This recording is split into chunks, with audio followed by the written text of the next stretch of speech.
deui, ngahanca deui, tur ngahibur deui wargi Dahlia dina radiona sewang-sewangan ku pidangan dongeng Sunda ti Dahlia. Anu dijomantarakeun tiga lura 101,5 FM Radio Dahlia. Dina jejer carios si Konceleng Wilujeng ngadangukeun.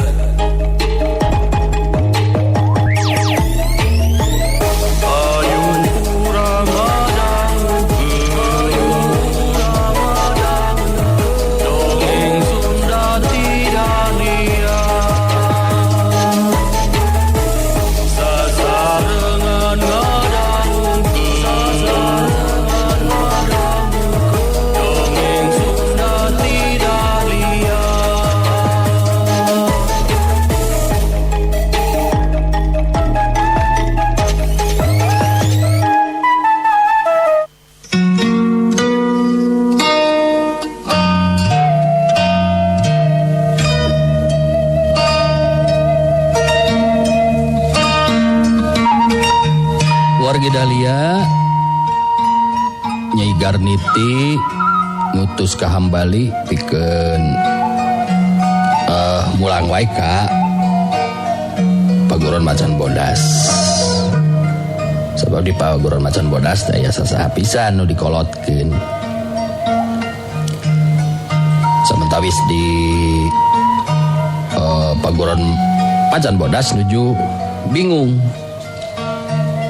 Janaka anu miang ke kelendepan teu kanyawan ku sasaha. Urang lajengkeun putu si Konceleng tanding titisan siluman karya Bagus Espati.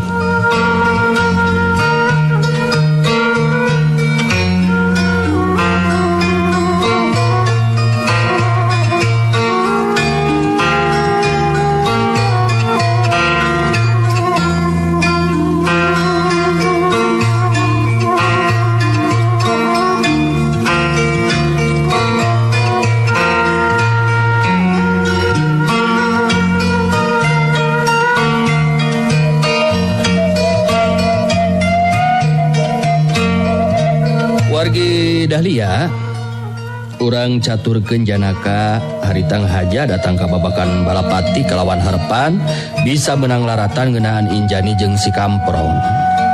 Sarasa urang murid kepercayaan Nyai Garniti anu geus wawuh ka Janaka lantaran kungsi panggih di Paguron Macan Bodas harita ngabagiakeun Janaka sarta diaku ka jero imah. Sanggeusna silih bagiakeun sakumaha mistina Janaka nerangkeun maksud kadatangan anak pangnalunta indit ti Paguron Macan Bodas. Janaka netep-antep ka Ojen bari terus nyarita. Jadi anu mata lunta ti Paguron Macan Bodas teh puguh ngahaja ieu teh. Nyata hayang neangan laratan ngeunaan Injani.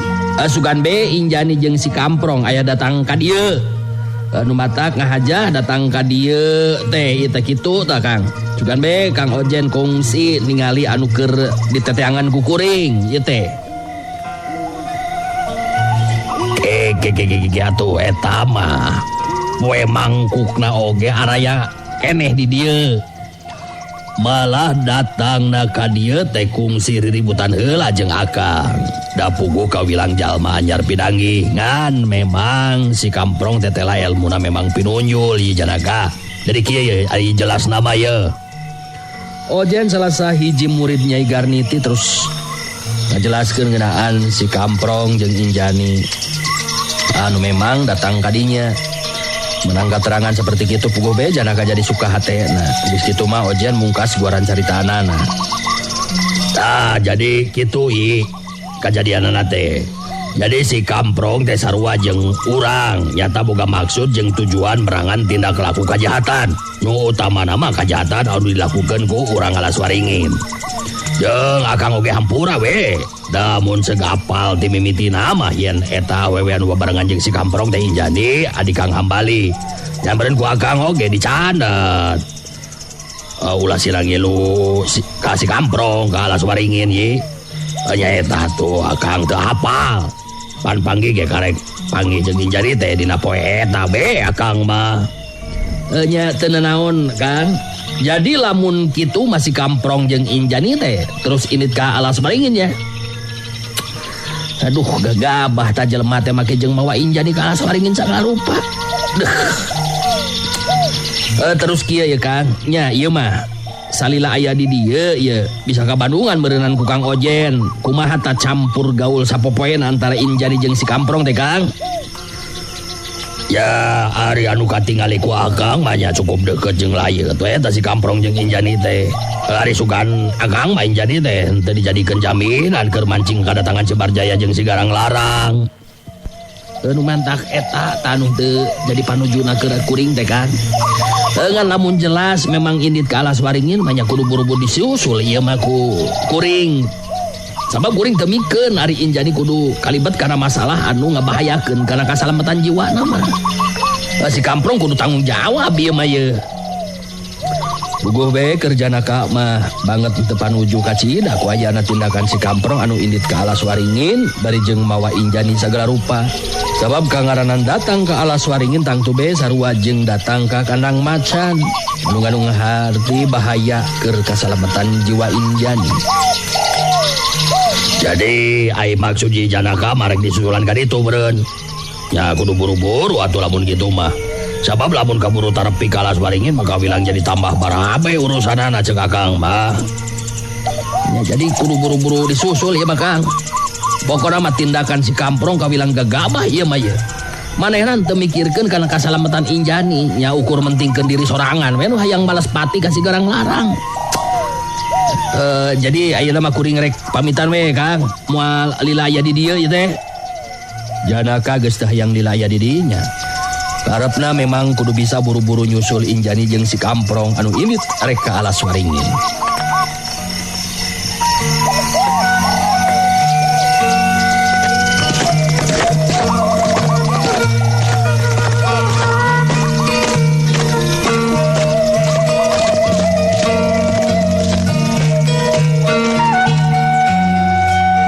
Sajaroning lempang ninggalkeun babakan balapati harita Janaka hatena ngagaremet ka si kamprong anu geus mawa Injani.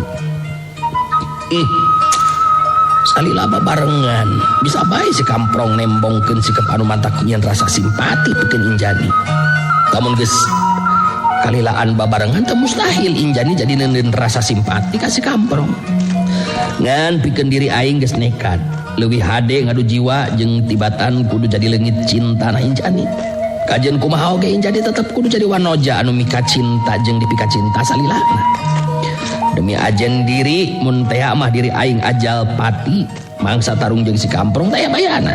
Aing kudu buru bisa nyusul ieu mah ya. Kudu kasusul memeh arasup ka alas waringin.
Wargi Dahlia urang caturkeun harita di alas waringin. Kaayaan Cigarang Larang anu diubaran ku Eyang Toto Suroto jeung Uyut Upik salaku tabib sakti teh tetela geus aya kamajuan. Cigarang Larang geus bisa nangtung sarta lempang sababar lengkah. Memang kawilang ampuh ilmu tabib Eyang Toto Suroto jeung Uyut Upik teh. Ningali kaayaan anu jadi anakna seperti kitu teh pugu be Nyai Wulung jeung Si Dugul Waru ngarasa suka jeung sugema hatena. Harita kadenge Si Dugul Waru anu keur cumarita nepikeun rasa sugema hatena. Wah tenang ari geus ningali kaayaan Cigarang saperti kieu mah Jai. Rasa salempang teh leungit ayeuna mah. Kaudang deui semangat jeung harapan urang. Teu jadi kaleungitan Cigarang teh. Wah, mah jadi mah nganu harti alas waringin tetep aya dina kajayaan ya teh.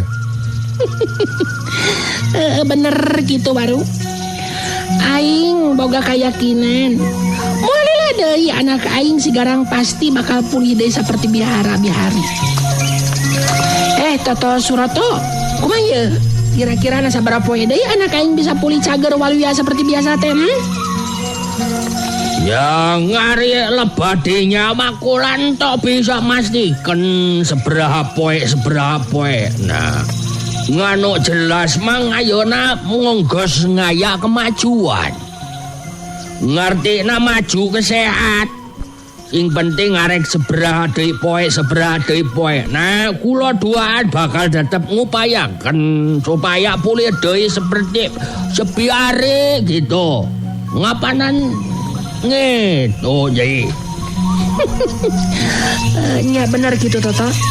Pokona mah maneh moal waka bisa mulang ninggalkeun ieu patempatan lamun anak aing Cigarang Larang acan bener-bener pulih deui saperti biasa.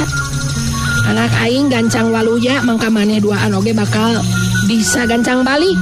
Nontong kudu di ngomong-ngomong wae ngeunaan ngeta mah Jai. Ngari sebabna emang kula duaan ngoge ngengges ngarti.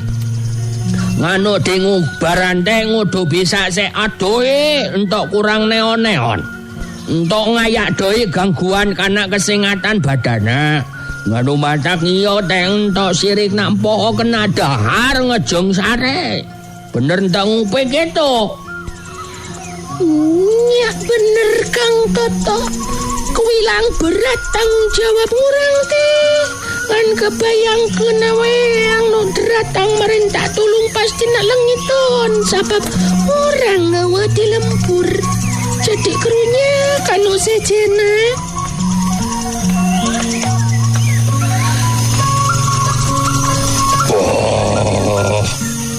Kudu make aya pikiran seperti itu ya Topik.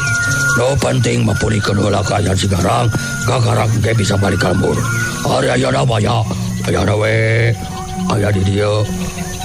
Arana dina oge teu naon lah. Bapanya masih Cigarang. Sehat deui bener teh jadi gitu. Ya bener gitu omongan teh Waru, Upik. Montong waka heula nginget ka lembur sagala rupa deuleu. Buktikeun heula kamampuhan maneh duaan salaku tabib sakti. Cigarang Larang anak aing kudu bisa cager deui saperti biasa. Eta keputusan geus teu bisa ditawar deui deuleu.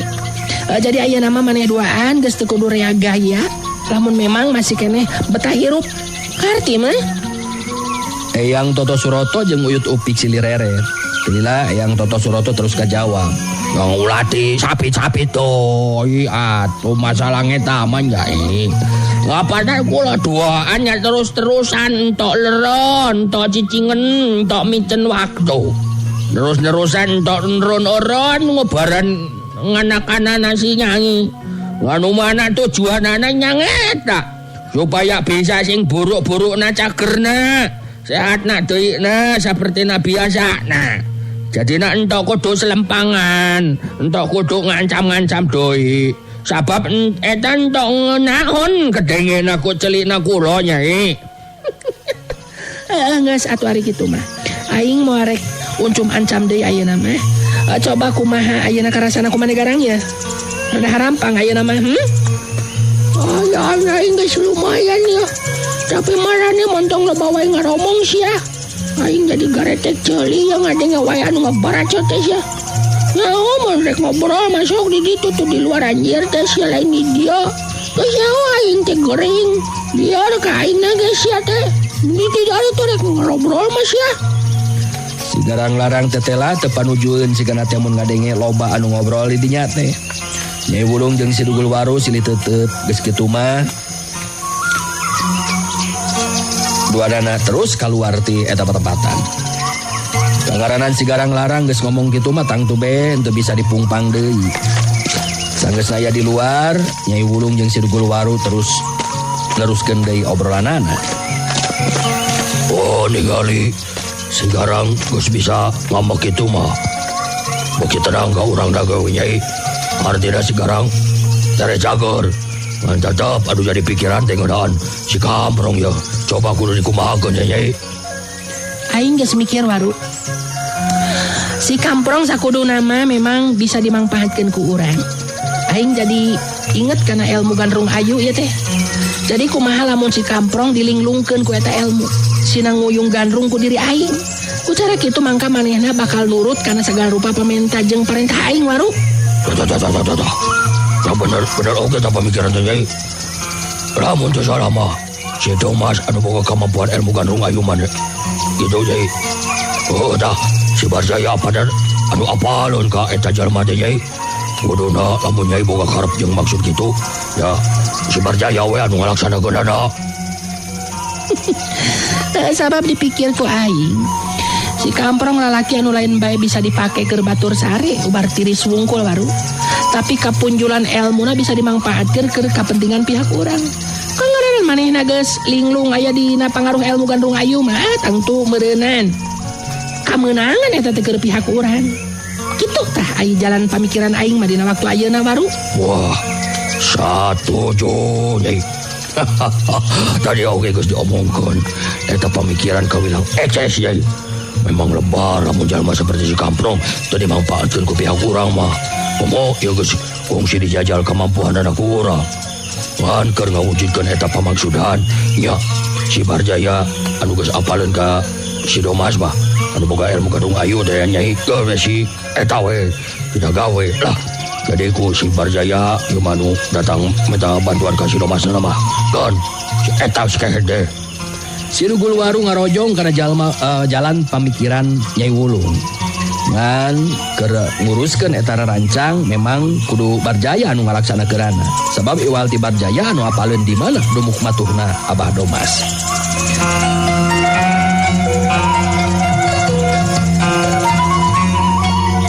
Geus kitu bae kabeneranana. Barjaya teh aya datang ka alas waringin anu rek bebeja ngeunaan masalah Hambali. Barjaya langsung nerangkeun maksud kedatanganana. Nu matak buru-buru datang ka dieu teh penting nama yang ngabejakeun ka Nyai. Hambali jeung Nyai Garniti ari ini ti paburon macan bodas. Ilit bari mawa si Santana. Anu katanya rek ka mana tah tujuanana teh. Jadi gancang bebeja ka Nyai. Bisi Nyai terus arep-arepen. Anu jelas mah kitu kaayanana. Geus lah ayeuna momontong ngabahas deui si Hambali heula Barjaya. Kabeneran pisan ayeuna maneh aya datang ka dieu. Jadi aing teh puguh ieu teh keur badami jeung si Waru ngeunaan nasib si Kamprong. Sok jelaskeun ku maneh Waru ngeunaan si Kamprong. Sok jelaskeun ku maneh we ayeuna mah ngeunaan rancang urang teh maksud aing teh kumaha. Saterusna ku si Dugul Waru terus dijelaskeun ka Barjaya ngeunaan maksud Nyai Wulung ngeunaan nasibna si Kamprong. Sanggeusna cukup dijelaskeun harita si Dugul Waru mungkas caritaanana. Yo, jadi gitu maksudnya Nyai teh Barjaya. Ya dina lebah dieu mah iwati Barjaya nu geus apal ka si Domas anu boga ilmu gandrung ayu teh. Tah kitu. Jadi kumaha Barjaya?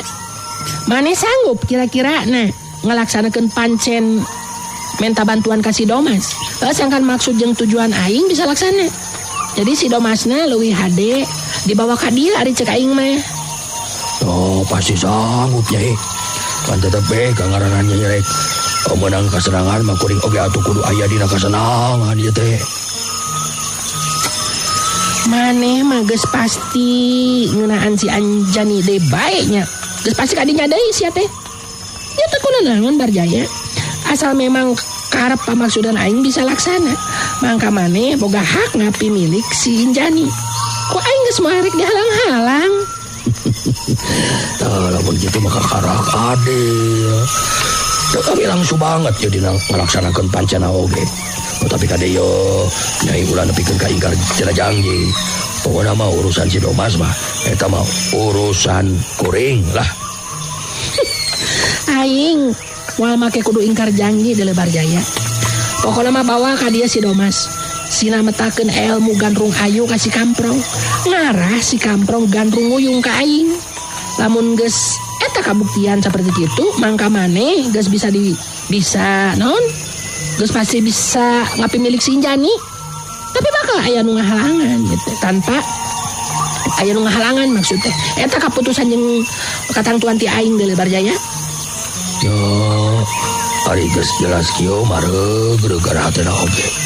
Malah moal diengkekeun deui. Ayeuna keneh oge rek langsung ini tempungan si Badomas ya. Supaya maksud jeung tujuan Nyai bisa jadi kenyataan. Matak ayeuna oge rek balik deui we lamun kitu mah. Halus. Memang kudu kitu Barjaya. Kudu satset ari jadi jelema mah deuleu.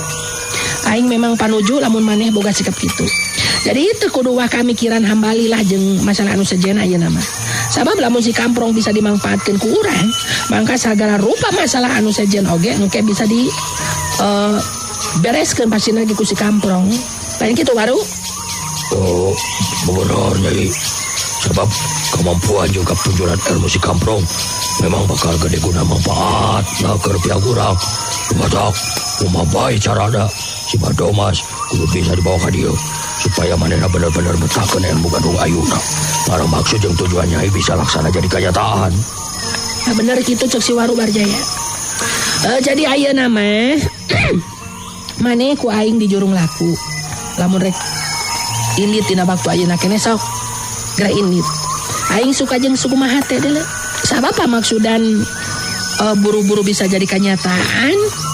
Lamun maneh ayeuna satset gaweana.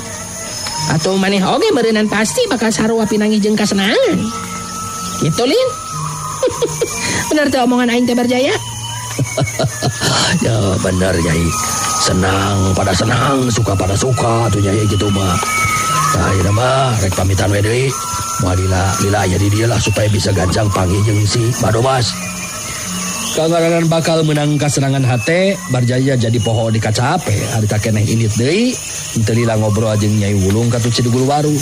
Tujuan anu pasti kudu gancang nepungan Badomas gesan dipenta bantuanana mentangkeun ilmu gandrung ayu ka jalma anu ngaran si Kamprong.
Urang tinggalkeun heula kaayaan di alas waringin.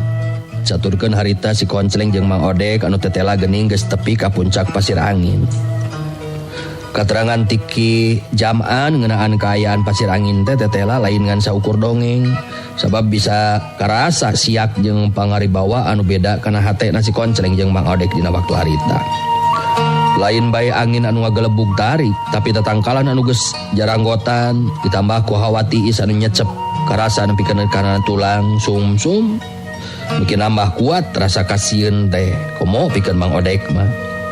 Si Konceleng harita katingali keur nangtung di tenan sabudeureun eta patempatan bari terus nyarita ngajakan ngobrol ka Mang Odek anu katingalina siga anu keur kasimak ku kaayaan. Oh, ya. Menikah kuat ngegebeg gitu.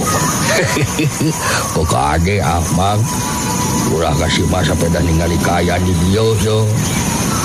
Nu penting ayeuna mah urang kudu mikirkeun ngeunaan Mustika Buana Putih teh Mang. Anu kudu dipikirkeun teh di mana ayana jeung kumaha rupana sarta saha nu bogana gitu dah. Sugaan Mang Odek apa rupana eta Mustika Buana Putih teh siga kumaha teh? Hari Konceleng kumaha patu komo Mang Odek nya sami be manget acan terang margi apa dan salira Kang Konceleng anu kenging katerangan oge sanes Mang Odek. Sugan eta dina katerangan tiki nanti nyebatkeun kumaha rupana eta Mustika Buana Putih teh ge. Oh pugu eta henteu Mang.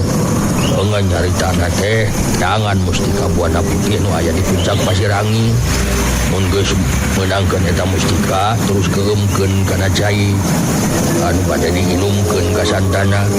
Terus we kitu mangga terangan ti kinanti teh. Eta katerangan ti Eyang Jati Bodas ngaliwatan impian kinanti gitu.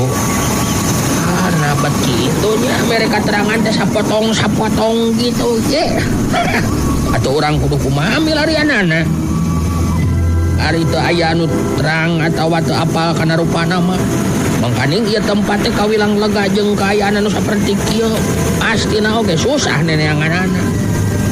Oh tapi yo macok Mang Odek yo pasti eta mustika teh warnan teh bodas ki. Sabab moal mungkin disebut Mustika Buana Putih lamun warnana lain bodas mah. Bodas teh ki. Oh bisa jadi ya Bang kitu.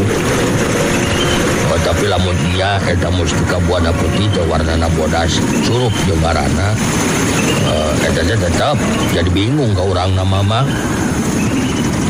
Sok be kumang pikirkeun dina kaayaan angin nu gelebug dari kieu kumaha urang bisa ngurungkeun obor ieu lamun kieu mah.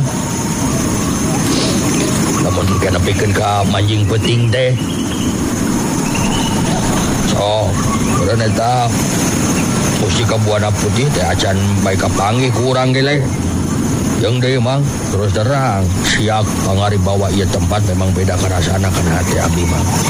Tapi Mang Odek omat ulah rek kapangaruhan ku ieu kaayaan sebab urang ka dieu teh memang kudu naon gaduh maksud jeung tujuan ngan tetep anu kudu jadi pemikiran urang duaan mah kumaha tah eta rupana buana atau Mustika Buana Putih teh. Jeung di lebah mana eta mustika teh ayana. Oh ngan ari cek wirasat abdi mah. Urang duaan teu gampang gitu bae abus kowi jero ieu teh Mang yo. Ya pasna oge kitu ki. Aduh. Aslina ieu mah ki meuni tiris kieu ya. Nyacap kana tulang sumsum ya mah. Jeung ieu angin dia meuni asa begitu tarik bae ki. Rek nanyakeun ka saha deui ki? Nya ngeunaan rupa eta mustika. Ari Mang Odek kumaha ieu teh? Bade naroskeun ka saha atuh Mang da puguh apanan anu aya di dieu teh mengukur urang duaan. Aya urang teh dugi ka puncak Pasir Angin, anger be bingung deui nya. Aduh, kumaha tuh ieu teh nya? Oh, jadi ari sangem Abi mah nyayeuna Mang Odek komat ulah kasih maku kayaan di dieu teh. Urang kudu tetap tenang. Papanan urang tos pada gili. Naon bae anu bakal tumiba atawa nu engke karandapan ku urang duaan geus pada sayaga diri geus ani ngarupanana. Ngeun anu jelas mah urang duaan kudu terus maju abus leuwih jero Mang. Ngan tetep panon urang kudu pada rancingeus. Sebab ari kangaran mustika mah moal beda ti batu jimat anu sok dianggo hiasan cincin teh Mang. Jadi urang kudu milarian eta baju. Rupana bisa kumaha bae Mang. Anu jelas mah warna bodas eta bae heula anu dipilarian ku urang duaan mah. Ngan tetep Mang kudu teu waspada. Upami Mang Odek tos siap. Dah, ayo atuh urang ngeureuyeuh deui ayeuna mah. Mang Odek satuju tak kana cariosan Ki Konceleng. Pokona mah ari keur Mang mah moal bade incah balilahan. Tetap bakal aya di dieu nyarengan salira Ki Konceleng. Pokona mah di mana aya si Konceleng kudu aya Mang Odek. Ayo ge ya, urang ngeureuyeuh deui ayeuna mah. Odek Sunedek si jago dengkek sudah siap. Geus kitu mah si Konceleng jeung Mang Odek teruskeun deui lampahna. Abus leuwih jero ka lahan datar anu rimbun ku tatangkalan anu geus karolot anu aya di puncak Pasir Angin. Teu sawatara lila si Konceleng jeung Mang Odek abus leuwih jero ka eta leuweung. Ngadadak harita aya angin anu ngagelebuk tarik pisan kerana nebak kana badan si Konceleng jeung Mang Odek. Bangun siga nu ngusir ka si Konceleng jeung Mang Odek sangkan ulah leuwih jero abus ka puncak Pasir Angin. Sabab eta angin anu ngagelebuk teh nabrak langsung ke badan si Konceleng jeung Mang Odek.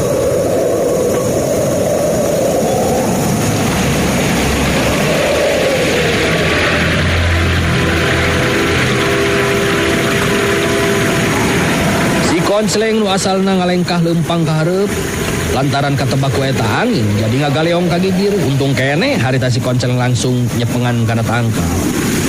Kaleong, gap, si. Sedangkan Mang Odek anu sasatna lain jago harita awakna jadi ngagulutu. Syut cengkang gulutu. Ubube Mang Odek jadi gugulutukan. Ningali Mang Odek siga kitu harita si Konceleng langsung ngacorelat luncat tewak badan Mang Odek anu ngagulutu. Saterusna si Konceleng luncat deui bari bawa badan Mang Odek ka tukang tangkal. Corelat, cilang gep. Cingkrak, cilang cik. Aduh, Mang Odek gara cepengan sing pageuh nya kana ieu tangkal ieu Mang yo. Aduh. Adek yo. Mang Odek dengan ukur ungeuk bari terus nyepengan pageuh kana tangkal. Geus kitu masih Konceleng pindah kana tangkal anu hiji deui. Teu lila eta angin anu ngagelebuk tarik teh jadi eureun. Ngan orok aya. Karek oge si Konceleng jeung Mang Odek ngarenghap harita kaayaan di Pasir Angin jadi robah. Wanci beurang mangsa cahaya panon poe masih bisa nyaangan di atap tempatan ngadadak jadi reueuk. Mega hideung alamuk kalimpudan puncak Pasir Angin. Teu lila datang deui angin anu ngagelebug leuwih tarik batan tadi kakuatanana.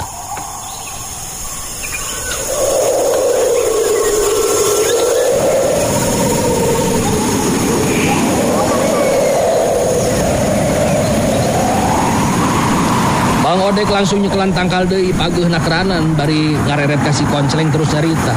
Aduh, ya. Nah, kayaan teh bekadadak robi seperti kieu ki. Angin oge leuwih kuat ieu mah batan tadi. Duh, kunaon ieu teh nya? Jadi kieu beki poek deui ya. Duh, aya naon ieu teh nya? Tenang, Mang. Omat ulah kapangaruhan ku kaayaan. Nu penting Mang Odek nyepengan sing pageuh kana tetangkalan ulah nepikeun ka bawah ku angin. Sok. Nyepengan ka dieu. Moal aya naon Mang tenang we tenang. Tapi ieu kaayaan bekadadak kieu ki. Mega menung meni jadi ngalamun kieu yo aneh kumaha ieu teh kieu aduh. Kaayaan harita keur Mang Odek mah memang teu bisa nyumputkeun rasa kaget jeung kasieun. Hate Mang Odek bener-bener sentan. Sedangkan si Konceleng harita katingali paromana jadi robah. Sebab si Konceleng ningali aya angin puyuh anu mangrupa gulungan haseup kitu. Eta gulungan angin puyuh teh ngadadak ngabeulah nu akhirnya jadi dua gulungan angin puyuh hideung. Nu hiji gulungan angin puyuh hideung teh maju ka lebah si Konceleng sedangkan anu hiji deui maju ka lebah Mang Odek. Gobe sasat Mang Odek lain jago. Kurhatena geus dieunteupan ku rasa kasieun. Ngajadikeun Mang Odek ngan saukur bisa melohok bengong mata si meuteun. Badana matung teu bisa gerak ningali aya angin puyuh anu datang nyamperkeun. Ningali Mang Odek siga kitu gancang harita si Konceng ngacorelat loncat nyurungkeun badan Mang Odek ka gigir. Anu antukna gulungan angin puyuh hideung teh harita jadi ngapulen badan si Konceng. Corelat silang plak deus wush. Bareng jeung leungitna gulungan angin puyuh teh jeureum si Konceng oge jeung angin puyuh anu hiji deui teh harita leung. Mang Odek reuwas kareureunahkeun bingung jeung leuleus lungse karasana. Aduh.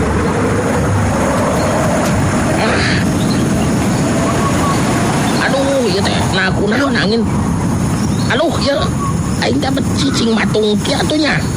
Jadi bagi Konceng anu kasedot ku eta angin puyuh duh nabet jadi ieu kajadianana. Aduh cilaka ieu mah ieu. Ki Konceng ka bawah ku gulungan angin puyuh. Aduh kumaha atuh ieu teh aing mah. Mang Odek ngarahuh jero hatena bet ku hanteu nyangka nasib anu tumiba ka si Konceng bisa seperti kitu teh lantaran nulungan dirina. Pikeun Mang Odek mah eta kajadian kawilang kajadian anu bener-bener aneh. Teu kaharti ku pikir teu kahontal ku akal. Beuh cilaka ieu mah ieu. Orang kieu modern kejadian anu tumiba ka jalma-jalma anu kungsi datang ka dieu teh. Aduh, kumaha tuh ayeuna geus kieu teh nakan aing. Ka mana neangan ki Konceng atuh nya? Aduh, ari geus kieu. Harita Mang Odek jadi bingung sorangan mikiran kaayaan si Konceng anu leungit di bawah ku gulungan angin puyuh. Talang salain di kieu na harita Mang Odek dina waktu harita. Kemana pilakueun atuh ari geus kieu kajadianana bet teu nyangka bakal aya musibat anu tumiba ka Konceng. Aduh rek neangan musti kabuana putih keur piubareun keur nu jadi incuna teh bet kalaka. Akina cilaka geuningan dah kudu kumaha atuh neangan Konceng teh ka mana deui. Mang Odek jadi terus hulang-hulang sorangan, bingung kudu ka mana pilakueun sarta kudu ka mana neangan si Konceng anu leungit di bawah ku gulungan angin puyuh teh ya.